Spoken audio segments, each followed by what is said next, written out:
Hi everyone. Sorry I couldn't be there this evening with you. Um, I was asked to say some words about the last 20 years of Ali. I was only asked yesterday, so I got up early this morning and wrote some stuff down. I wanted to record it properly because it's been an incredible journey. Like most organizations which stand the test of time, Ali was founded by a hard-driving entrepreneur on a wing and a prayer. Isaac Shongwe had so valued his Henry Crown program and the readings and fellowship that he teamed up with classmates Peter Riling from TechnoServe, Ken Oforiatta, who subsequently became the Minister of Finance for Ghana, and Ali Mufuruki, sadly the late, to bring the Aspen program to Africa. I remember the first meeting we had in April 2003.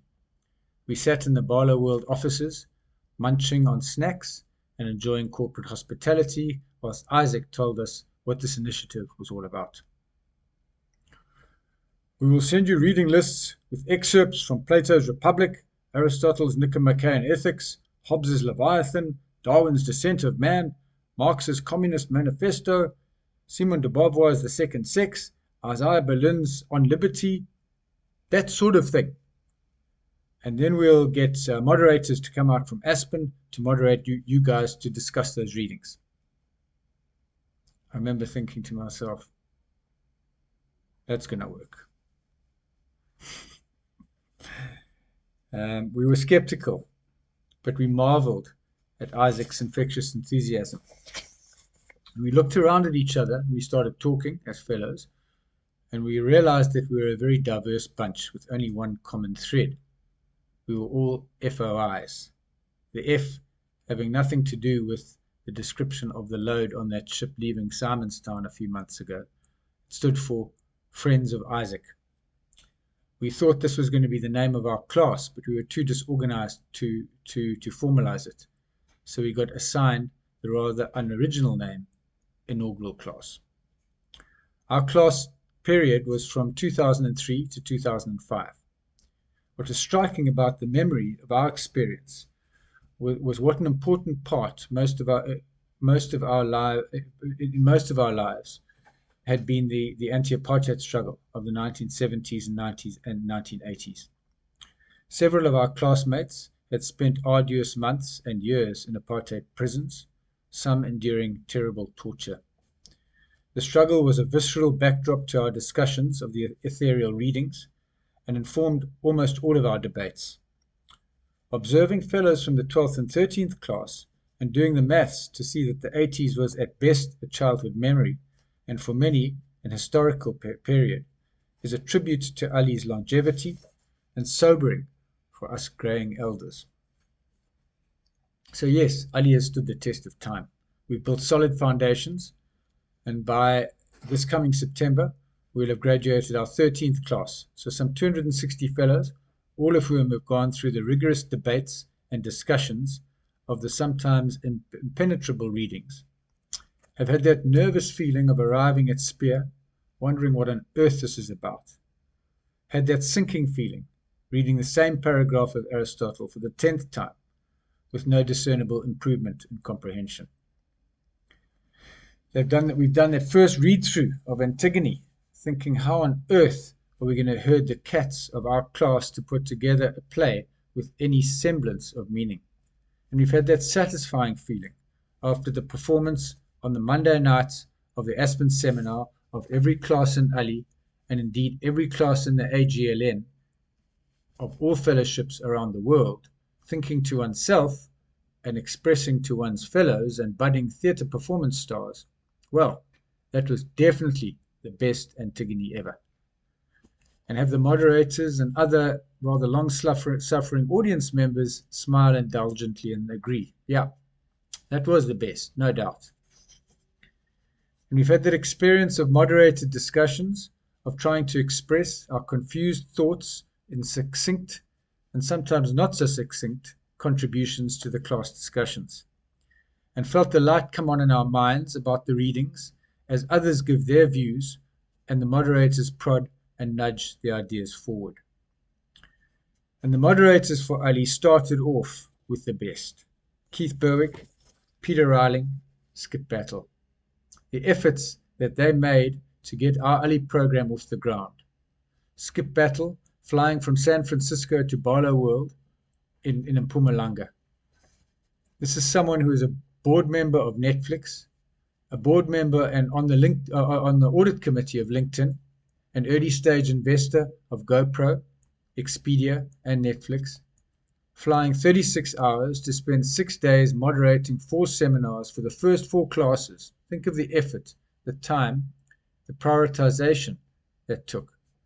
He did it because he really believed in the value, in the power of this process, of taking leaders at an inflection point in their careers through a deep, rigorous, challenging engagement with the conversations that have taken place over the last 2,500 years, and to apply that knowledge, the ancient wisdom, to our own very real leadership challenges. Those early moderators made sure that we didn't get away with any erudite philosophical discussions at 20,000 feet, but brought all the debates back to, what are you going to do about this? What are you going to do about it? What action are you going to take when you get back to your office on Monday? South Africa was the first fellowship to operate with its own moderators, and we have struggled on, for better or for worse. We've had the undoubted privilege of being guided and herded by Watanan, that unique combination of mother hen and vampire squid, who has kept us on a tight rein. We've had our ups and downs, and certainly our moments of hilarity.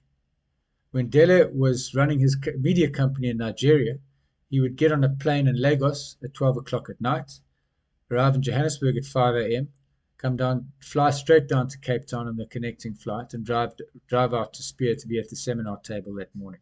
I remember a session where I was moderating a discussion on Rousseau's social contract. Very dense, very complicated, difficult, and I was trying to get the concept of the general will and make sure that everybody understood it. And as I was sitting there moderating, I felt this gentle sort of cushion effect against my shoulder. Looked out of the corner of my eye and saw Dele there fast asleep. So I sort of nudged him off, pushed him away, and he woke up briefly. And 5 minutes later, I was getting back into the discussion, concentrating again, and I heard this very gentle next to me, like that. Challenging, but very funny. So our inaugural class, we've shown longevity, if nothing else. And Rolf has been, I think, the sort of outstanding member, well known to all of us because of his intense participation throughout the 20 years. And he's very ably steered the last, I don't know how many it is actually, to be honest, but certainly 5 or 6 classes. And we really, I certainly really hope that we will get the benefits of Rolf's institutional memory and experience and enthusiasm and passion for many years to come. Our class was followed by the second class. I'm just stating that they were literally the second class. They renamed themselves the Kilimanjaro class, with the lofty ambition of climbing the mountain as a class team builder. Let's just leave it at that. That class was incredibly accomplished in terms of ventures, in terms of moderators, in terms of all sorts of accomplishments. It really has been an outstanding class. But the slopes of Kilimanjaro remain unsullied by their footprints. Just saying. The Seriti class came next, and in terms of impact, must be the most successful class of all. The school feeding program, initiated by Charles Lux and implemented by several other Ali fellows in subsequent classes, has provided 9 million school kids per day, 2 meals a day, in the poorest areas of South Africa for many years. And the youth employment work of Harambee, plus countless other development initiatives from within that stable, was spawned by a meeting between Nicola Gullenbeck of the Seriti class and Adi Enthoven of the Kilimanjaro class. The Kalipa class followed, housed at Dino King, and it had as its heart the mellifluous voice of the sadly late Sibongile Khumalo, whom Nelson Mandela described as a national treasure. Also Derek Thomas, the co-founder and moderator of Yali, and Joshin Ragubani, who must win the prize for having the most successful nominations to Ali positions of all fellows. The Maihlome class had Ali's first heavyweight politician, Mike Mabuya Kulu, who, despite our initial misgivings, assiduously read all his readings, peppered his readings pack with brightly coloured post-it notes, and contributed at length to our discussions. The Chilela class included Tembi Msibi, the CEO of the Advertising Standards Authority, and we had rather an interesting discussion on George Orwell's piece, Shooting an Elephant. You'll all remember it. This is meant to be a metaphor for how leaders can resist crowd pressure. So when we earnestly asked the class, so when did you last shoot an elephant? We were slightly surprised by Andrew Zedumis's. He was the CEO of Ismangaliso wetland area, one of the largest national parks in the country, when he described actually shooting an actual elephant and described why it was very important. It slightly sort of threw off the moderator's train of thought, but it had been terrorizing the neighborhood community. The Dinatla class rallied around one of its fellows as he languished in a Swazi jail after writing an article critical of the king. And also, that class also proudly boasts the winner of the McNulty Prize, Rejan Woodruff, for her Bulungula Incubator project.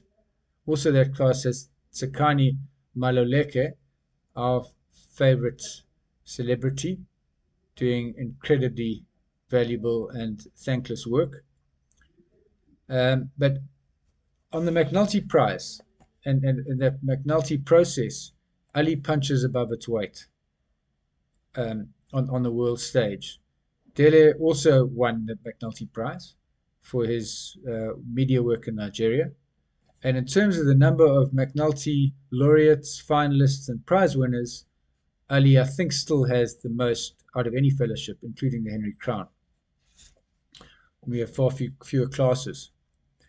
The Mahuba class, the 8th, produced the uber-competent Kuba Naidu, Deputy Governor of the Reserve Bank. His party trick during the seminars was to produce a quote at the end of each reading, mostly profound, but interspersed with quotes on his favorite football side.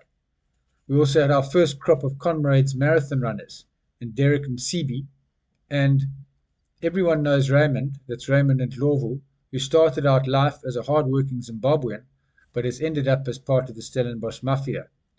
That shows the very profound influence of Ali, one way or another.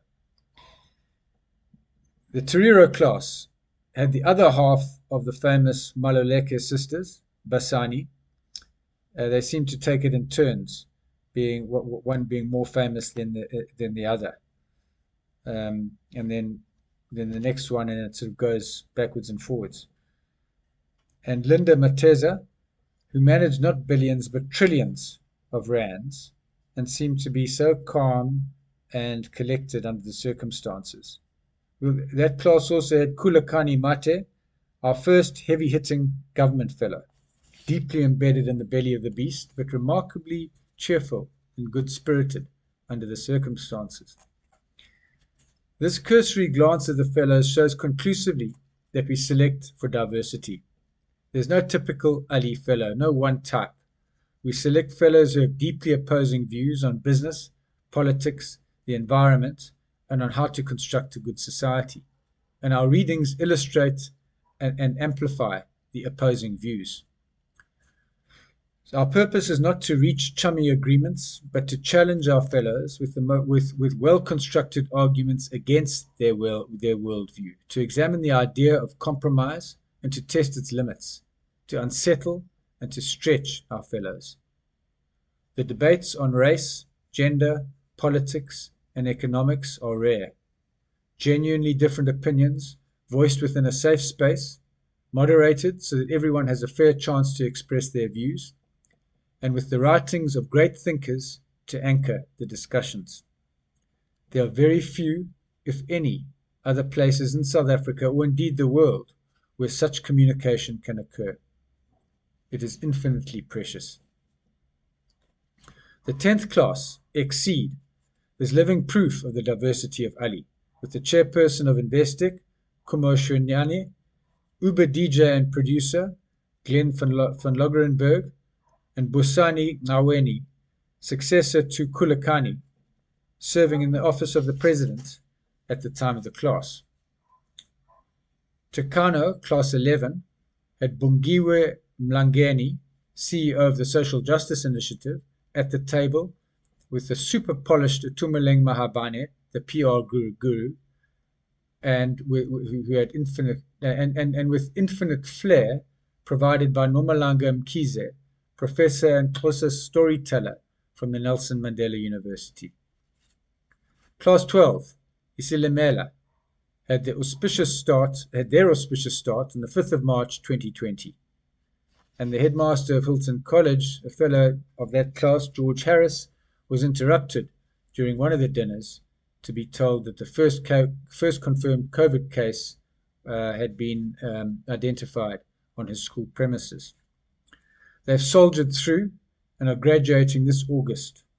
Class 13, Akani, had their first get together on Zoom, a sign of the times, but blossomed into a very committed class, enlivened by News 24 editor Adrian Basson, an esteemed local KZN homeboy done good, Andile Makungu, who is on track to invest heavily in Durban. So it's been an incredible ride. We welcome Saki Matozoma to take the reins of our precious Ali, and we welcome him into the fold. In conclusion, we recognize with real gratitude that the thread through all of this, indeed the foundation of Ali, is this extraordinary generosity of Adi Enthoven, fellow of the Kilimanjaro class, who has supported our efforts beyond any call of duty. It's been an incredible 20 years. Let's ensure we make it to 50. Cheers, everyone.